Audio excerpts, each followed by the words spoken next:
PM Modi बोले corona काल में भी नहीं रुका विकास, रोज दे रहे 1 लाख पानी के कनेक्शन। सुशांत सिंह राजपूत की आत्मा से बात करने का दावा, वीडियो हो रहा वायरल। चीन से निपटने के लिए अमेरिका के तंज पर थिएटर कमान जल्द, पाकिस्तान को भी दिया जाएगा मुंह तोड़ जवाब। भारत में कोरोना ने तोड़े सारे रिकॉर्ड, 45,720 नए केस और 1129 लोगों की मौत। राहुल गांधी बोले खुद की इमेज बनाने में जुटे हैं पीएम, देश की सभी संस्थाएं भी कर रही है यही काम। स्वागत है आपके अपने न्यूज चैनल दी प्रोफेशनल गाय में। अगर आप इस चैनल में नए हैं तो सब्सक्राइब कीजिए और बेल आइकन को दबाइए दिन भर की 10 बड़ी खबर सबसे पहले देखने के लिए। प्रधानमंत्री नरेंद्र मोदी ने गुरुवार को मणिपुर को एक नई सौगात दी। हर घर जल मिशन के तहत यहां पर वाटर सप्लाई प्रोजेक्ट की आधारशिला रखी गई। इस दौरान अपने संबोधन में प्रधानमंत्री नरेंद्र मोदी ने कहा कि कोरोना संकट काल में भी देश रुका नहीं है, देश थमा नहीं है और देश थका नहीं है। जब तक वैक्सीन नहीं आती है हमें मजबूती से लड़ते रहना है। पैरानॉर्मल एक्सपर्ट स्टीव हब के सुशांत सिंह राजपूत से बात करा हुआ वीडियो वायरल हो रहा है। Do you remember how you died?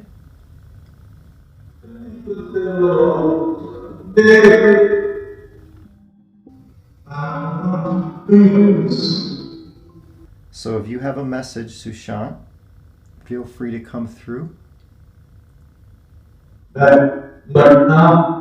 Steve hub दावा करते हैं कि उन्होंने सुशांत सिंह राजपूत की आत्मा से बात की है और उन्होंने 3 बार सुशांत से उनके स्पिरिट बॉक्स के जरिए बात की है। हालांकि उनका यह दावा कितने हद तक सही है ये अभी स्पष्ट नहीं हुआ है। देश की सीमाओं को और सख्त बनाने के लिए इस समय तीनों सेनाओं को नया स्वरूप देने की कोशिश की जा रही है। इसके पीछे मकसद यह है कि संसाधनों का बेहतर इस्तेमाल कर सैन्य ताकत में इजाफा करना। इसी कड़ी में चीनी खतरे के मद्देनजर पहली थिएटर कमान तैयार किए जाने के आसार है। संभावना है कि इस साल के अंत तक यह तैयार हो जाएगी। सूत्रों के अनुसार अमेरिका और चीन की तर्ज पर भारतीय सेनाओं को भी थिएटर कमान के भीतर लाकर आधुनिक जरूरतों के अनुरूप संचालित किया जाएगा। एक थिएटर कमान के साथ थल, जल और नभ तीनों सेनाओं की ताकत रहेगी। इसका एक मुख्यालय होगा तथा संचालनात्मक प्रमुख होगा। सूत्रों का कहना है कि थिएटर कमान की संरचना पर तेजी से कार्य चल रहा है। भारत में कोरोना वायरस से संक्रमित होने वाले लोगों की संख्या 12 लाख को पार कर गई है और मौत का आंकड़ा 29,000 को पार कर गया है। बुधवार को कोरोना ने अभी तक के सारे रिकॉर्ड तोड़ दिए हैं। पिछले 24 घंटे में रिकॉर्ड 45,720 नए मामले सामने आए। वहीं पहली बार एक दिन में मौत का आंकड़ा 1000 को पार कर गया। इसी बीच कई देशों से कोरोना की वैक्सीन बनाने की खबरें आ रही है। ऑक्सफोर्ड में वैक्सीन का ह्यूमन ट्रायल चल रहा है और रिजल्ट बेहतर मिले हैं। ट्रायल सफल होने पर भारत में भी ऑक्सफोर्ड यूनिवर्सिटी की इस वैक्सीन का प्रोडक्शन किया जाएगा। कांग्रेस के पूर्व अध्यक्ष राहुल गांधी ने गुरुवार को ट्वीट करके एक न सिर्फ प्रधानमंत्री नरेंद्र मोदी पर सवाल उठाए बल्कि चीन से भारत को कैसे निपटना चाहिए इसे लेकर एक वीडियो भी साझा किया। उन्होंने वीडियो को शेयर करते हुए लिखा, प्रधानमंत्री का 100% फोकस खुद की छवि बनाने पर है।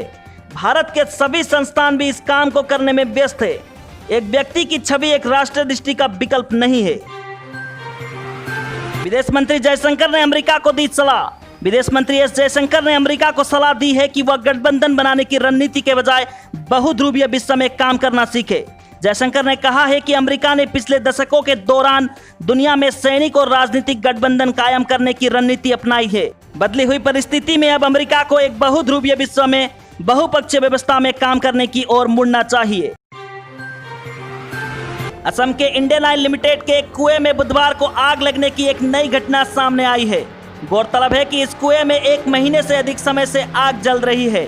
बुधवार को आग लगने की घटना में विस्फोट से मौके पर काम कर रहे 3 विदेशी विशेषज्ञ घायल हो गए हैं। फिलहाल पूरे इलाके की घेराबंदी कर दी गई है। तिनसुकिया जिले के बागजान में कुएं नंबर 5 के पास आग लगी है। सूत्रों ने बताया कि घायल टेक्नीशियनों को अस्पताल ले जाया गया और उनकी हालत स्थिर है। अब प्रवासी मजदूरों को नौकरियों का इंतजाम करेंगे सोनू सूद। ट्विटर पर किया बड़ा ऐलान। फिल्म अभिनेता सोनू सूद ने प्रवासी मजदूरों को देश भर में विभिन्न क्षेत्रों में रोजगार के अवसर पता लगाने में मदद करने के लिए प्रवासी रोजगार ऐप शुरू किया है। इस मोबाइल ऐप की मदद से नौकरी ढूंढने से जुड़ी जरूरी जानकारी आसानी से मिल सकेगी। सोनू सूद मुंबई में लॉकडाउन के दौरान फंसे प्रवासी मजदूरों को उनके गृह नगरों तक पहुंचाने में बड़ी भूमिका निभा चुके हैं। एयर इंडिया का बड़ा फैसला। एयर इंडिया ने निरर्थक अधिशेष श्रम शक्ति संसाधनों की पहचान के लिए एक समिति का गठन किया है। समिति 11 अगस्त तक अपनी रिपोर्ट क्षेत्रीय निर्देशक कार्यालय को प्रस्तुत करेगी। वहीं एयर इंडिया ने कर्मचारियों को 6 महीने से लेकर 2 साल तक की समय सीमा अवधि के लिए बिना वेतन छुट्टी पर भेजने की योजना को मंजूरी दे दी है, जिसे 5 साल तक बढ़ाया जा सकता है। यूपी, बिहार, असम और मेघालय में भारी बारिश का अनुमान। बिहार में बेकरार हुई बाढ़। मौसम विभाग ने आज भी पश्चिम बंगाल, नागालैंड, मणिपुर, मिजोरम सहित कई राज्यों में भारी बारिश और वज्रपात का अलर्ट जारी किया है। लगातार बारिश से नदियों उफान पर है। असम और बिहार में बाढ़ से तबाही मची हुई है। तो चलिए दोस्तों, आज के लिए बस इतना ही। डेली टॉप 10 न्यूज देखने के लिए देखते रहिए दी प्रोफेशनल गाय। धन्यवाद।